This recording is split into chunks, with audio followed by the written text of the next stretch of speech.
ಈ ದಿನ ನಮ್ಮ ಆತ್ಮೀಯ ನಿಮಂತ್ರಣವನ್ನು ಒಪ್ಪಿ ಶ್ರೀ ಸಂತೋಷ್ ಹೆಗ್ಡೆಜಿಯವರು ಇಲ್ಲಿಗೆ ದಯಮಾಡಿಸಿ ನಮ್ಮನ್ನು ಉದ್ದೇಶಿಸಿ ಮಾತನಾಡಲು ಒಪ್ಪಿರುವುದೇ ಒಂದು ವಿಶೇಷ ಸೌಭಾಗ್ಯ.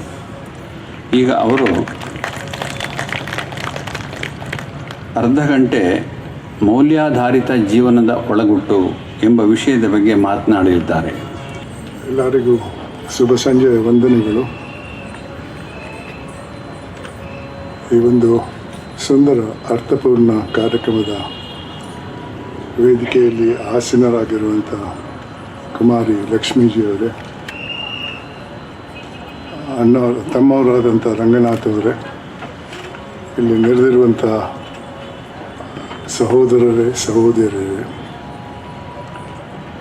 ನಾನು ಹಲವಾರು ಹುದ್ದೆಯಲ್ಲಿ ಕೆಲಸ ಮಾಡಿದಂಥ ವ್ಯಕ್ತಿ. ಆದರೆ ಕರ್ನಾಟಕ ಲೋಕಾಯುಕ್ತಕ್ಕೆ ಬಂದ ನಂತರ ನನಗನಿಸಿದ್ದು ಅಷ್ಟರವರೆಗೆ ನಾನೊಬ್ಬ ಕೂಪಮಂಡೂಕನಾಗಿದ್ದೆ. ಸಮಾಜದಲ್ಲಿ ಆಗೋಗುವಂಥ ಅನ್ಯಾಯದ ಬಗ್ಗೆ ನನಗೆ ಜಾಸ್ತಿ ಅರಿವಿರಲಿಲ್ಲ. ನಾನು ಸುಖವಾಗಿದ್ದೆ, ಭಾಳಷ್ಟು ಜನರು ಸುಖವಾಗಿದ್ದರು ಅಂತ ತಿಳ್ಕೊಂಡಂಥ ವ್ಯಕ್ತಿ. ಲೋಕಾಯುಕ್ತಕ್ಕೆ ಬಂದ ಸ್ವಲ್ಪ ಸಮಯದಲ್ಲಿ ಭಾಳಷ್ಟು ಅನ್ಯಾಯವನ್ನು ಕಂಡೆ. ಅದು ಕೂಡ ಸಂವಿಧಾನದಲ್ಲಿ ಜನರ ಸೇವೆಗಾಗಿ ಸೃಷ್ಟಿ ಮಾಡಿದಂಥ ಸಂಸ್ಥೆಗಳಿಂದ. ಈ ಸಮಯದಲ್ಲಿ ಇವತ್ತಿನ ಪರಿಸ್ಥಿತಿ ಭಾಳ ದೊಡ್ಡ ಖಂಡಾಂತರ ಪರಿಸ್ಥಿತಿಗೆ ಬಂದಿದ್ದೇವೆ ನಾವು. ಇದನ್ನು ಯಾವ ರೀತಿ ನಾವು ತಡೆ ಹಿಡಿಬಹುದನ್ನೋ ವಿಚಾರದಲ್ಲಿ ನಾನು ಚರ್ಚೆ ಮಾಡಿದಾಗ ನನಗನಿಸಿದ್ದು, ಇದಕ್ಕೆ ಮದ್ದಿಲ್ಲ. ಈ ರೋಗಕ್ಕೆ, ಈ ರೋಗದ ಹೆಸರು ದುರಾಸೆ. ಈ ದುರಾಸೆಗೆ ಮಿತಿ ಇಲ್ಲ. ಎಷ್ಟು ಮಾಡಿದರೂ ಸಾಲಲ್ಲ. ಮತ್ತು ಬೇಕು ಅನ್ನೋ ಒಂದು ರೋಗ. ನಮ್ಮ ದೇಶದಲ್ಲಿ ಭಾಳಷ್ಟು ಅಭಿವೃದ್ಧಿ ಆಗಿದೆ, ಆದರೆ ಎಲ್ಲಕ್ಕಿಂತಲೂ ಜಾಸ್ತಿ ಅಭಿವೃದ್ಧಿ ಆದದ್ದು, ಈ ಪದ ನಾನು ಬೇಕಂತಲೇ ಬಳಸ್ತಾ ಇದ್ದೇನೆ, ಎಲ್ಲಕ್ಕಿಂತಲೂ ಜಾಸ್ತಿ ಅಭಿವೃದ್ಧಿ ಆದದ್ದು ದುರಾಸೆ ಅನ್ನೋ ಒಂದು ರೋಗ. ಯಾವ ರೀತಿಯಲ್ಲಿ ಈ ದುರಾಸೆಯನ್ನು ನಾವು ದುರಾಸೆಗೆ ಮಟ್ಟ ಹಾಕ್ಬೋದು? ನನ್ನ ಅಧ್ಯಯನದ ಪ್ರಕಾರ ಒಂದೇ ಒಂದು ದಾರಿ, ನಮ್ಮ ಹಿರಿಯರು ಕಟ್ಟಿದಂಥ ಮೌಲ್ಯ, ತೃಪ್ತಿ ಅನ್ನುವ ಗುಣ. ತೃಪ್ತಿ ಇದ್ದರೆ ದುರಾಸೆ ಬರಲ್ಲ. ದುರಾಸೆ ಇದ್ದು ತೃಪ್ತಿಯನ್ನು ಅಳವಡಿಸಿದರೆ ಆ ದುರಾಸೆಗೆ ತೃಪ್ತಿ ಮಟ್ಟ ಹಾಕ್ತದೆ. ಬಂಧುಗಳೇ, ನಾನು ನನ್ನ ವೈಯಕ್ತಿಕ ಅನುಭವದಿಂದ ಹೇಳ್ತಾ ಇದ್ದೇನೆ. 3 ಜನ ಮುಖ್ಯಮಂತ್ರಿಗಳ ವಿರುದ್ಧ, 8 ಜನ ಮಂತ್ರಿಗಳ ವಿರುದ್ಧ, 16 ಜನ MLA MLCಗಳ ವಿರುದ್ಧ, 150ಕ್ಕೂ ಜಾಸ್ತಿ IAS IPS ಇತರ ಅಧಿಕಾರಿಗಳ ವಿರುದ್ಧ ವರದಿ ಕೊಟ್ಟಿದ್ದೇನೆ. ನಾನು ಕೊಡದೇ ಇದ್ದರೆ, ಅವರು ಪರವಾಗಿ ವರದಿ ಕೊಟ್ಟಿದ್ರೆ ಎಷ್ಟು ಹಣ ಬರ್ತಾ ಇತ್ತು? ಯಾವ ದುರಾಸೆಗೂ ಬಲಿಯಾಗಿಲ್ಲ. ದುರಾಸೆಯಿಂದ ನಿದ್ದೆ ಬರಲ್ಲ. ಎಷ್ಟು ಹಣ ಮಾಡಿದರೂ ಸಾಲಲ್ಲ. ಆ ಹಣ ಬ್ಯಾಂಕಲ್ಲಿ ಇಡೋಕ್ಕಾಗಲ್ಲ. ಅದನ್ನು ಮನೆಯಲ್ಲೇ ಇಟ್ಕೊಳ್ಬೇಕು. ಯಾಕಂದರೆ ಬ್ಯಾಂಕಲ್ಲಿ ಇದ್ದ ತಕ್ಷಣ ವಿಚಾರಣಾಧಿಕಾರಿಗಳಿಗೆ ಗೊತ್ತಾಗ್ತದೆ, ಇನ್ಕಮ್ ಟ್ಯಾಕ್ಸ್ನವ್ರಿಗೆ ಗೊತ್ತಾಗ್ತದೆ, ಎನ್ಫೋರ್ಸ್ಮೆಂಟ್ ಡಿಪಾರ್ಟ್ಮೆಂಟ್ನವ್ರಿಗೆ ಗೊತ್ತಾಗ್ತದೆ. ಅಷ್ಟೊಂದು ನಗದು ಹಣ ಮನೆಯಲ್ಲಿದ್ದರೆ ಮತ್ತೆ ಮುಂದೆ ಮಕ್ಕಳು ಏನಾಗ್ಬೋದಂತ ಒಂದು ಯೋಚನೆ ಇದ್ದೇ ಇರ್ತದೆ. ತೃಪ್ತಿ ಇದ್ದರೆ ಅದರಲ್ಲಿ ಎಷ್ಟು ಸಂಪಾದನೆ ಮಾಡಿದರೂ ಕೂಡ ನಿದ್ದೆ ಚೆನ್ನಾಗಿ ಬರ್ತದೆ. ಯಾಕಂದರೆ ಅದು ಕಾನೂನು ಚೌಕಟ್ಟಲ್ಲಿ ಮಾಡಿದಂತಹ ಸಂಪತ್ತು. ಇದ್ದದ್ರಲ್ಲೇ ತೃಪ್ತಿ ಪಡೆಯುವಂಥ ಒಂದು ಮೌಲ್ಯವನ್ನು ನಾವು ಅಳವಡಿಸಿದ್ರೆ ಇದಕ್ಕೆ ಖರ್ಚು ಮಾಡಬೇಕಾಗಿಲ್ಲ, ಅಂಗಡಿಯಿಂದ ತಗೊಳ್ಬೇಕಾಗಿಲ್ಲ. ನಾನು ಚಿಕ್ಕವನಾಗಿದ್ದಾಗ ನನ್ನ ಪೋಷಕರು ಹೇಳ್ತಾ ಇದ್ರು, ಇದು ಮಾಡು, ಇದು ಮಾಡಬೇಡ ಅಂತ. ತಪ್ಪು ಮಾಡಿದರೆ ಏಟು ತಿಂದದ್ದು ನೆನಪಿದೆ. ಶಾಲೆಗೆ ಹೋದಾಗ ನೀತಿ ಪಾಠ ಅಂತ ಒಂದು ಸಬ್ಜೆಕ್ಟ್ ಇತ್ತು, ಮಾರಲ್ ಸೈನ್ಸ್ ಅಂತ. ಅದನ್ನ ಪೋಷಕರು ಹೇಳಿದ್ದನ್ನು ಒತ್ತಿ ಹೇಳ್ತಾ ಇತ್ತು. ಆಫೀಸ್ನ ತಲ್ಲವನ್ನು ಮನೆಗೆ ತರ್ತೇವೆ, ಮನೆಯಲ್ಲಿ ಕೂತು ಕಂಪ್ಯೂಟರಲ್ಲಿ ಕೆಲಸ ಮಾಡ್ತಾ ಇರ್ತೇವೆ. ಕೆಲಸಕ್ಕೆ ಹೋಗದ ಪೋಷಕರು TV ಸೀರಿಯಲ್ ನೋಡ್ತಾ ಇರ್ತಾರೆ. ಮಕ್ಕಳಿಗೆ ಒಂದು ಐಫೋನ್ ಕೊಟ್ಟಿರ್ತಾರೆ. ಆ ಐಫೋನ್ನಲ್ಲಿ ಯಾವ ಮೌಲ್ಯನೂ ಇಲ್ಲ. ಯಾರು ಕಲಿಸ್ಕೊಡೋರು? ಬಂಧುಗಳೇ, ಸ್ವಲ್ಪ ಯೋಚನೆ ಮಾಡಿ. ಈ ದಾರಿಯಲ್ಲಿ ನಾವು ಎಷ್ಟು ದೂರ ಹೋಗ್ಬೋದು? ಇನ್ನು ಈ ದಾರಿಯಲ್ಲಿ ಶಾಂತಿ ಸೌಹಾರ್ದ ಇರಬಹುದೇ? ಮುಂದೆ ಏನಾಗ್ಬೋದು? ಕ್ರಾಂತಿ ಆಗ್ಬೋದು. ಕ್ರಾಂತಿಯಲ್ಲಿ ಗೆದ್ದವರು ಯಾರೂ ಇಲ್ಲ. ಯುರೋಪ್ ಚರಿತ್ರೆ ಓದಿ ನೋಡಿ ಏನಾಯ್ತಂತ. ಅದೇ ರೀತಿ ಭಾರತದಲ್ಲಿ ಆದರೆ ನಮ್ಮ ದೇಶ 20 ಬೇರೆ ದೇಶ ಆಗಬಹುದು.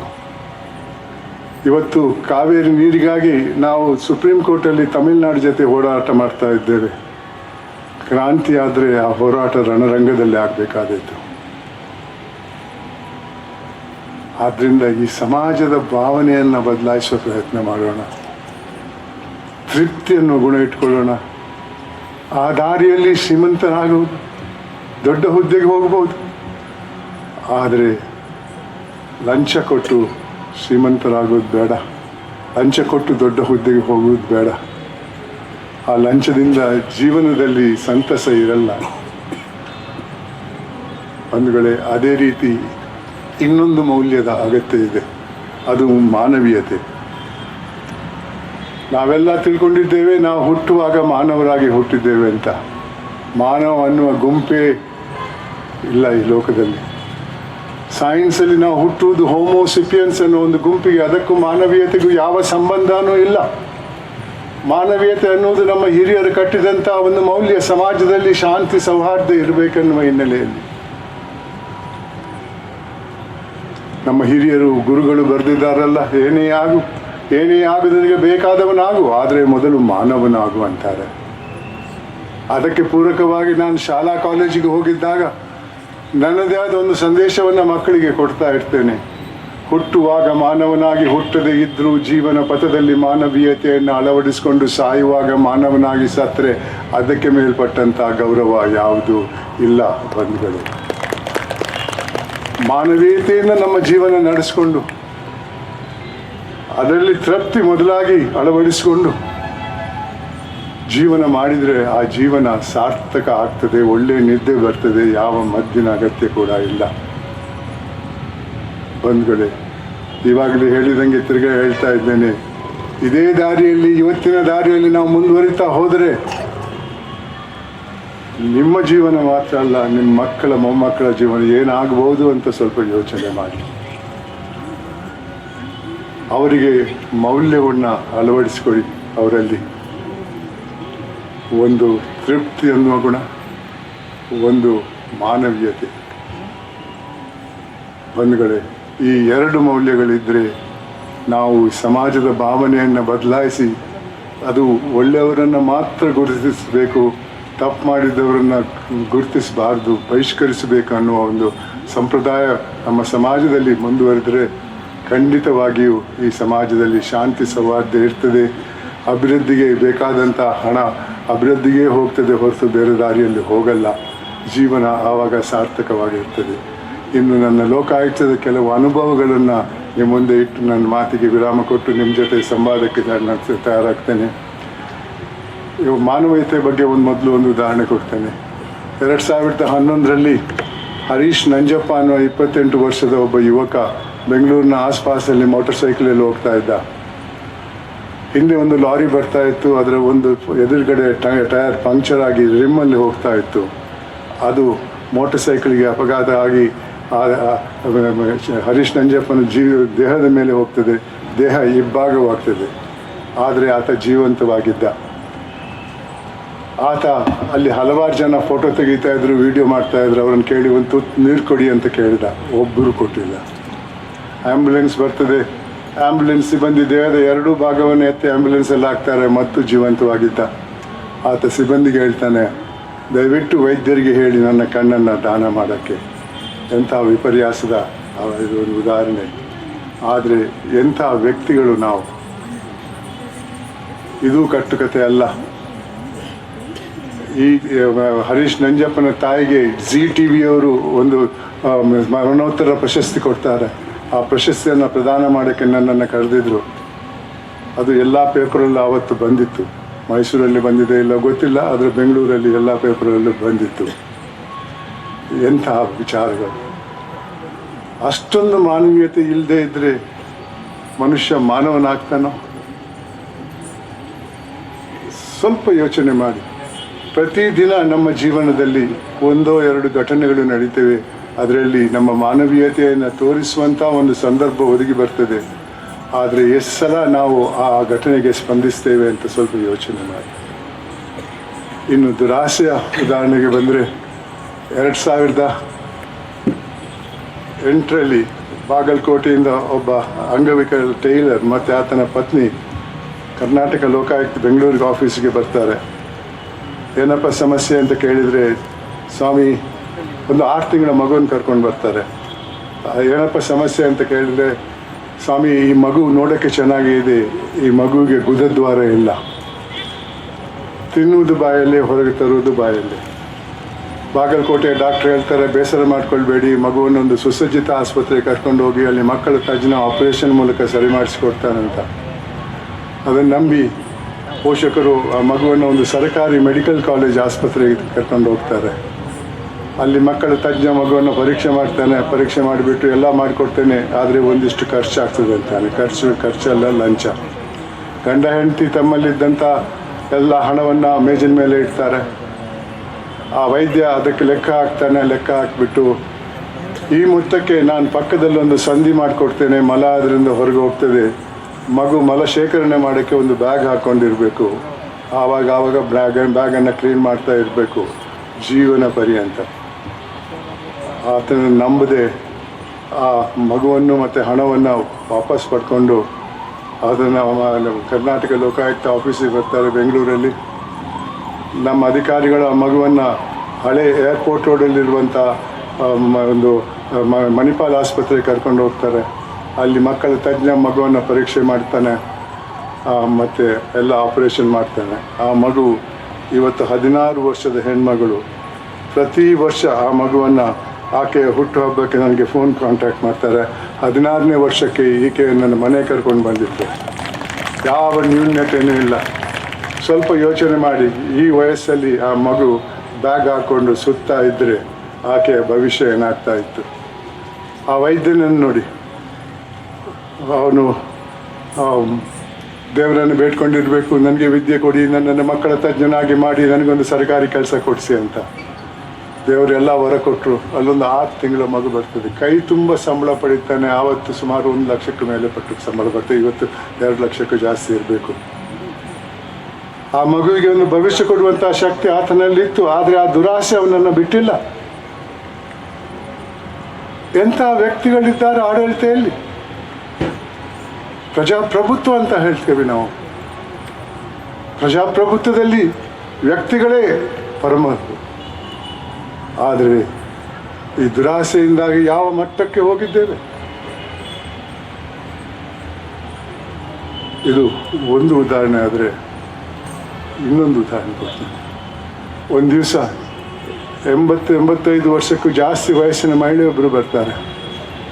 ಏನಪ್ಪ ಸಮಸ್ಯೆ ಅಂತ ಕೇಳಿದರೆ, ಸ್ವಾಮಿ ನನಗೆ ಆದಾಯ ಇಲ್ಲ, ಒಬ್ಬ ಮಗ ಮುಂಬೈಯಲ್ಲಿ ಕೆಲಸ ಮಾಡ್ತಾನೆ, ತಿಂಗಳಿಗೆ 250 ರೂಪಾಯಿ ಮನಿ ಆರ್ಡರ್ ಮಾಡ್ತಾನೆ, ಆ ಪೋಸ್ಟ್ ಮ್ಯಾನ್ 10% ಇರ್ತಾನೆ, ಕೊಡದೇ ಇದ್ದರೆ 3 ಸಲ ಮನೆಗೆ ಹೋದೆ, ಅಡ್ರೆಸ್ ಈ ಮನೆಯಲ್ಲಿಲ್ಲ, ವಾಪಸ್ ಕಳಿಸಿ ಅಂತಾನೆ. ವಾಪಸ್ ಮಗನಿಗೆ ಎಂದೂ ಹೋಗಿಲ್ಲ, ದಾರಿಯಲ್ಲಿ ಸೋರ್ಕೊಂಡು ಹೋಗ್ತಿದೆ. ಯಾರಿಗೂ ಅದನ್ನು ಹಿಡ್ಕೊಂಡು ಜಗಳ ಮಾಡೋಕ್ಕೆ ಸಾಧ್ಯವಿರಲಿಲ್ಲ. ಆ ಮಹಿಳೆಗೆ ಯಾರೋ ಹೇಳಿದ್ರು ಲೋಕಾಯುಕ್ತಕ್ಕೆ ಹೋಗಿ ಅಲ್ಲಿ ನಿಮಗೆ ಸಹಾಯ ಸಿಗ್ಬೋದಂತ. ಆದರೆ ನನಗೆ ಆ ಮಹಿಳೆಗೆ ಸಹಾಯ ಮಾಡೋಕ್ಕೆ ಅಧಿಕಾರ ಇರಲಿಲ್ಲ. ಆತ ಕೇಂದ್ರ ಸರ್ಕಾರದ ನೌಕರ, ಪೋಸ್ಟ್ ಮ್ಯಾನ್. ಅದಕ್ಕೆ ಸಂಬಂಧಪಟ್ಟಂಥ ಒಬ್ಬ ಅಧಿಕಾರಿಗೆ ಫೋನ್ ಮಾಡಿದೆ. ಆತ ನಮ್ಮ ಸಂಭಾಷಣೆ ಸಮಯದಲ್ಲಿ ಲೆಕ್ಕ ಹಾಕಿರಬೇಕು, 250 ರೂಪಾಯಿ, 10%, 25 ರೂಪಾಯಿ.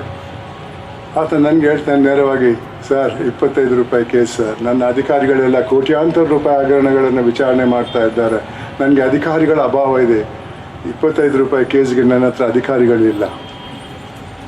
ಆ 25 ರೂಪಾಯಿ ಆಕೆಗೆ ಏನಂತ ಗೊತ್ತಾ ಇವನಿಗೆ?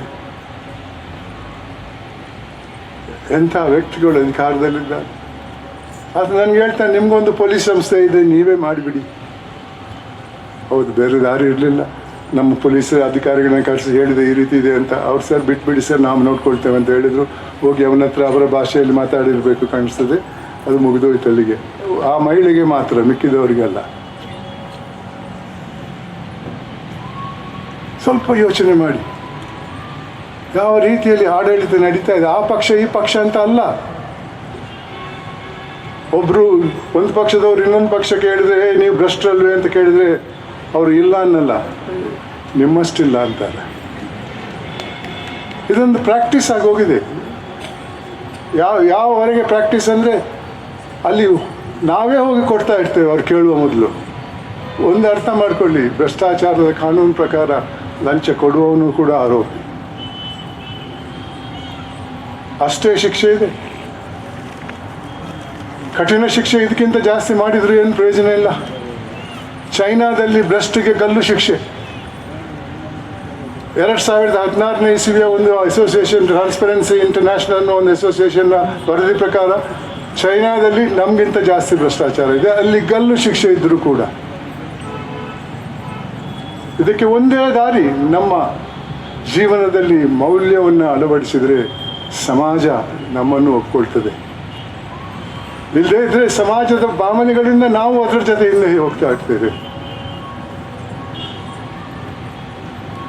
ಇನ್ನೊಂದು ಉದಾಹರಣೆ ಕೊಟ್ಟು ನನ್ನ ಮಾತಿಗೆ ವಿರಾಮ ಕೊಡ್ತೇನೆ. ಒಂದು ದಿವಸ ಹೈದರಾಬಾದಿಂದ ಒಬ್ಬರು ಹಿರಿಯ ಪೊಲೀಸ್ ಏರ್ಫೋರ್ಸ್ ಅಧಿಕಾರಿ ಫೋನ್ ಮಾಡಿದರು.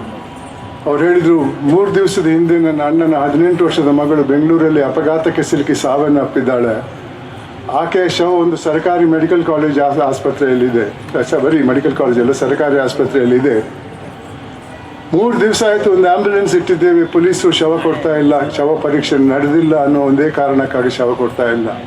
ನಾವೆಲ್ಲ ವಯಸ್ಸಾದವರು ಇಲ್ಲಿ ಕೂತಿದ್ದೇವೆ. ಒಬ್ಬ ಚಿಕ್ಕ ವಯಸ್ಸಿನ ಮಗಳನ್ನು ಕಳ್ಕೊಂಡಿದ್ದೇವೆ. ಆಕೆ ಮುಖ ನೋಡಿಲ್ಲ, ಅಂತ್ಯಕ್ರಿಯೆ ನಡೆದಿಲ್ಲ. ಸ್ವಲ್ಪ ಅರ್ಥ ಮಾಡಿಕೊಳ್ಳಿ ನಮ್ಮ ದುಃಖವನ್ನು ಅಂತ ಹೇಳ್ತಾರೆ. ಹಿರಿಯ ಅಧಿಕಾರಿ, ಏರ್ಫೋರ್ಸ್ ಅಧಿಕಾರಿ. ನಾನು ಹೇಳಿದೆ, 1-2 ಗಂಟೆಯಲ್ಲಿ ನಿಮ್ಗೆ ಫೋನ್ ಮಾಡ್ತೇನೆ ಅಂತ ಆಸ್ಪತ್ರೆಗೆ ಹೋದೆ. ಅಲ್ಲಿ ಸೂಪರಿಂಟೆಂಡರನ್ನ ಭೇಟಿ ಮಾಡಿದೆ. ಅವ್ರು ಹೇಳ್ತಾರೆ, ಈಗ ಆಗಾಗ ಸಾಧ್ಯ ಇಲ್ಲ, ನಮ್ಮ ಆಸ್ಪತ್ರೆಯಲ್ಲಿ ದಿನಕ್ಕೆ 4-5 ಶವಗಳು ಬರ್ತವೆ, ಅಪಘಾತ, ಆಕ್ಸಿಡೆಂಟು, ಸುಯಿಸೈಡು, ಮರ್ಡರ್ ಎಲ್ಲ. ಅದಕ್ಕೆ 2 ನುರಿತ ಡಾಕ್ಟ್ರುಗಳನ್ನು ಅಲ್ಲಿ ನಾನು ಕಳಿಸಿಕೊಟ್ಟಿದ್ದೇನೆ, ಅವ್ರನ್ನ ಕರೆಸಿ ಕೇಳೋಣ ಯಾಕೆ ಮಾಡಿಲ್ಲ ಅಂತ. ಪಿಯೋನನ್ನು ಕಳಿಸ್ತಾರೆ. ಆ 2 ಡಾಕ್ಟ್ರಲ್ಲಿ ಒಬ್ಬರು ಬರ್ತಾರೆ. ಬಂದವರು ನೇರವಾಗಿ ಸೂಪರಿಂಟೆಂಡರನ್ನ ಉದ್ದೇಶಿಸಿ ಹೇಳ್ತಾರೆ, ಏನು ಸರ್ ಅವಸರ, ಶವ ಕೊಳ್ತಾ ಹೋಗ್ತಾ ಇಲ್ಲ, ಫ್ರೀಸರಲ್ಲಿದೆ. ಜೀವಂತಿರುವಂಥ ರೋಗಿಗಳ ಪರೀಕ್ಷೆ ಮೊದಲು ಮಾಡಬೇಕೆ, ಸತ್ತ ಶವದ ಪರೀಕ್ಷೆ ಮೊದಲು ಮಾಡಬೇಕೆ ಅಂತ ಸೂಪರಿಂಟೆಂಡೆಂಟ್ಗೆ ಹೇಳ್ತಾರೆ. ಸೂಪರಿಂಟೆಂಡೆಂಟ್ ಹೇಳ್ತಾರೆ, ನಿಮ್ಮನ್ನು ಜೀವಂತಿರುವಂಥ ರೋಗಿಗಳ ಪರೀಕ್ಷೆ ಮಾಡೋಕ್ಕೆ ಯಾರೇ ಅಧಿಕಾರ ಕೊಟ್ಟರು? ನಿಮ್ಮನ್ನು ನಾನು ಕಳಿಸಿದ್ದು ಶವಾಗಾರಕ್ಕೆ. ಅಲ್ಲಿ ದಿನಕ್ಕೆ 4-5 ಶವಗಳು ಬರ್ತಾ ಇವೆ. ಇಷ್ಟು ದಿವಸ ನೀವು ಶವ ಪರೀಕ್ಷೆ ಮಾಡದಿದ್ದರೆ ಎಷ್ಟು ಶವಗಳು ಬಿದ್ದಿರಬೇಕು ಅಂತ. ಆವಾಗ ವೈದ್ಯರು ಹೇಳ್ತಾರೆ, ಇಲ್ಲ ಸರ್, ಒಬ್ಬ ಮೇನ್ ಬಿಲ್ಡಿಂಗಿಂದ ಒಬ್ಬ ವ್ಯಕ್ತಿ ಬರ್ತಾರೆ, ಅವ್ರು ಬಂದು ಹೇಳ್ತಾರೆ ಅವರ ಸಂಬಂಧಿಗೆ ಬೇಕಾದ ಚಿಕಿತ್ಸೆ ಸಿಗ್ತಾ ಇಲ್ಲ, ದಯವಿಟ್ಟು ನೀವು ಬಂದು ಚಿಕಿತ್ಸೆ ಕೊಡಿ ಅಂತ ಬೇಡಿಕೊಂಡ್ರು. ಮಾನವೀಯತೆಯಿಂದ ನಾನು ಅಲ್ಲಿ ಹೋದೆ 3 ದಿವಸ. ನಾನು ಕೇಳಿದೆ, ವೈದ್ಯರೇ, ಆ ರೋಗಿ ಅಥವಾ ಸಂಬಂಧಿಯ ಪರಿಚಯ ಮೊದಲು ನಿಮಗೆ ಇತ್ತೆ? ಇಲ್ಲರಿ, ಮೊದಲನೇ ಸಲ. ಆವಾಗ ಏನು ಹೇಳಿದೆ, ನಂಗೆ ಗೊತ್ತಾಯಿತು ಏನಾಗ್ತಾ ಇದೆ ಅಂತ. ಆ ಮೇನ್ ಬಿಲ್ಡಿಂಗಲ್ಲಿ 35-40 ಜನ ಡಾಕ್ಟ್ರುಗಳಿದ್ದಾರೆ. ಅದರಲ್ಲಿ ಒಬ್ಬನಲ್ಲಿ ಸಮಾಧಾನ ಆಗದಿದ್ದರೆ ಇನ್ನೊಬ್ಬನಲ್ಲಿ ಅಲ್ಲೇ ಕೇಳ್ಬೋದಿತ್ತು. 100 ಮೀಟರ್ ದೂರ ಶವಗಾರಕ್ಕೆ ಹೋಗುವಂಥ ಅದು ಅಗತ್ಯ ಇರಲಿಲ್ಲಲ್ಲ ಅಂತ ಹೇಳಿದೆ. ನಾನು ಇಲ್ಲೇ ಕೂತಿರ್ತೇನೆ ಶವ ಪರೀಕ್ಷೆ ನಡೆಯೋವರೆಗೆ, ಶವವನ್ನು ಆ್ಯಂಬುಲೆನ್ಸಲ್ಲಿ ಹಾಕಿ ಕಳಿಸಿದವರೆಗೆ ಇಲ್ಲೇ ಇರ್ತೇನೆ, ಆಮೇಲೆ ಏನು ಮಾಡಬೇಕೋ ಮಾಡ್ತೇನೆ ಅಂತ ಹೇಳಿದೆ. ಅಲ್ಲೇ ಕೂತಿದ್ದೆ, ಶವ ಪರೀಕ್ಷೆ ಮಾಡಿದ್ದಾಯಿತು, ಕಳಿಸಿದ್ದಾಯಿತು. ಎಂತಹ ವ್ಯಕ್ತಿಗಳು ಹಣ ಕೊಡದೆ ಶವ ವಾಪಸ್ ಕೊಡಲ್ಲ. ದಯವಿಟ್ಟು ಯೋಚನೆ ಮಾಡಿ ಯಾವ ರೀತಿಯಲ್ಲಿ ಈ ನಮ್ಮ ಜೀವನ ನಡೀತಾ ಇದೆ ಅಂತ. ಮುಂದೆ ಇದೇ ರೀತಿ ಹೋಗಬೇಕಾದ್ರೆ ಮಕ್ಕಳ ಭವಿಷ್ಯ ಏನಾಗುವುದು? ನಾನು ಈ ವಿಚಾರವನ್ನು ಮಕ್ಕಳಲ್ಲಿ ಹುರಿದುಂಬಿಸಬೇಕನ್ನುವ ಹಿನ್ನೆಲೆಯಲ್ಲಿ ನಿನ್ನೆವರೆಗೆ 1867 ಶಾಲಾ ಕಾಲೇಜಿಗೆ ಹೋಗಿದ್ದೇನೆ. ಯಾವ ಸಂಭಾವನೆಗೂ ಅಲ್ಲ, ನನ್ನ ವೈಯಕ್ತಿಕ ಅನುಭವವನ್ನು ತಿಳಿಸುವಂಥ ಪ್ರಯತ್ನ ಮಾಡ್ತಾ ಇದ್ದೇನೆ.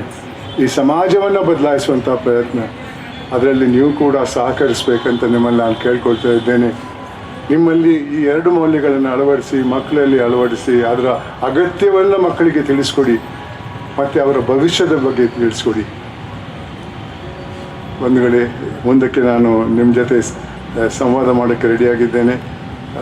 ದಯವಿಟ್ಟು ನಿಮಗೆ ಕೇಳಬೇಕಾದಂಥ ಪ್ರಶ್ನೆಗಳನ್ನು ಕೇಳಿ ಅಂತ ಕೇಳ್ತಾ ನನ್ನ ಮಾತಿಗೆ ವಿರಾಮ ಕೊಡ್ತಾ ಇದ್ದೇನೆ. ಧನ್ಯವಾದಗಳು. ಇವತ್ತಿನ ದಿವಸ ಬ್ಯಾಂಗ್ಳೂರಿಂದ ಇಲ್ಲಿಗೆ ದಯಮಾಡಿಸಿ ನಮ್ಮೆಲ್ಲರ ಮನಸ್ಸನ್ನು ತೃಪ್ತಿಪಡಿಸಿ ನಮ್ಮ ಮನಸ್ಸಿರ್ತಕ್ಕಂಥ ಅನೇಕ ಪ್ರಶ್ನೆಗಳಿಗೆ ಸೂಕ್ತವಾದ ಹಾಗೂ ಸಮಂಜಸವಾದ ಉತ್ತರಗಳನ್ನು ನೀಡಿ ನಮ್ಮೆಲ್ಲರಿಗೂ ತೃಪ್ತಿಯನ್ನು ನೀಡಿದಂತಹ ಶ್ರೀಮಾನ್ ಸಂತೋಷ್ ಹೆಗ್ಡೆ ಅವರು ತಮ್ಮ ಅಮೂಲ್ಯ ಸಮಯವನ್ನು ನಮ್ಮ ಜೊತೆ ಕಳೆದಿದ್ದಕ್ಕಾಗಿ ಮತ್ತು ನಮಗೆಲ್ಲರಿಗೂ ನಿಜವಾದ ಮಾರ್ಗದರ್ಶನ ಮಾಡಿದ್ದಕ್ಕಾಗಿ ಅವರಿಗೆ ತಮ್ಮೆಲ್ಲರ ಪರವಾಗಿ ಹಾಗೂ ಸಂಸ್ಥೆಯ ಪರವಾಗಿ ಆದರಪೂರ್ವಕ ವಂದನೆಗಳನ್ನು ಸಮರ್ಪಣೆ ಮಾಡ್ತೇನೆ.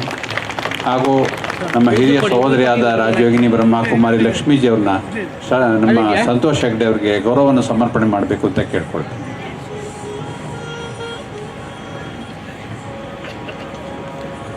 ಹಿರಿಯ ಸಹೋದರರು ಹೇಳಿದ ಪ್ರಕಾರ ಈ ಸಮಾಜ ಪರಿವರ್ತನೆ ಆಗಬೇಕಾದ್ರೆ ಪ್ರತಿಯೊಬ್ಬರು ವೈಯಕ್ತಿಕ ಪರಿವರ್ತನೆ ಆಗಬೇಕು. ಈಶ್ವರ ವಿಶ್ವವಿದ್ಯಾಲಯದ ಮೂಲ ಉದ್ದೇಶ ಸ್ವಪರಿವರ್ತನೆಯಿಂದ ಜಗತ್ತಿನ ಪರಿವರ್ತನೆ ಅಂತ.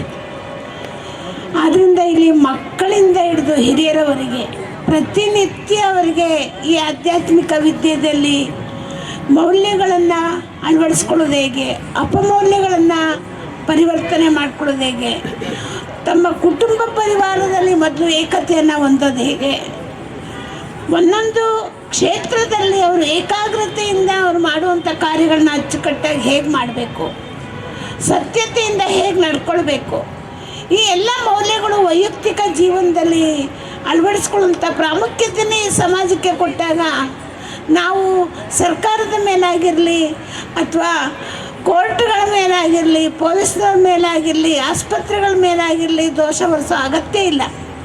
ನಮ್ಮನ್ನು ನಾವು ಪರಿವರ್ತನೆ ಮಾಡಿಕೊಂಡ್ರೆ ಅವರನ್ನು ಪರಿವರ್ತನೆ ಮಾಡುವಂಥ ಒಂದು ಶಕ್ತಿ ನಮಗೆ ಬರುತ್ತೆ. ನಮ್ಮಲ್ಲೇ ಅನೇಕ ಲೋಪದೋಷಗಳಿದ್ದಾಗ ಯಾರನ್ನೂ ನಾವು ಪರಿವರ್ತನೆ ಮಾಡೋಕ್ಕಾಗಲ್ಲ. ಇದು ನಮ್ಮ ಈಶ್ವರ ವಿಶ್ವವಿದ್ಯಾಲಯದಲ್ಲಿ ಭಗವಂತ ಪರಮಾತ್ಮ ಕಲಿಸ್ತಾ ಇರುವಂಥ ವಿದ್ಯೆ. ಇಡೀ ವಿಶ್ವಕ್ಕೆ ಇದೊಂದು ವಿದ್ಯಾಲಯ. ಅದಾಗಿ ಈ ಸೇವೆ ಮಾಡ್ತಾ ಇರುವಂಥ ಉದ್ದೇಶನೂ ಕೂಡ ಎಲ್ಲರಿಗೂ ವೈಯಕ್ತಿಕ ಜೀವನವನ್ನು ಪರಿವರ್ತನೆ ಮಾಡಿಕೊಳ್ಳುವಂಥ ಸಂದೇಶ ಸಿಗಲಿ ಅನ್ನುವಂಥ ಅರ್ಥದಿಂದ ಈ ಕಾರ್ಯಕ್ರಮಗಳನ್ನ ನಡೆಸ್ತಾ ಇದ್ದೇವೆ. ಈ ಮಹಾನ್ ಕಾರ್ಯದಲ್ಲಿ ಮಹಾನ್ ವ್ಯಕ್ತಿಗಳಾದಂಥ ನಮ್ಮ ಸಂತೋಷ್ ಹೆಗ್ಡೆ ಅಣ್ಣವರು ಬಹಳ ಸುಂದರವಾಗಿ ಅವರ ಅನುಭೂತಿಯನ್ನು ವ್ಯಕ್ತಪಡಿಸಿದ್ದಾರೆ.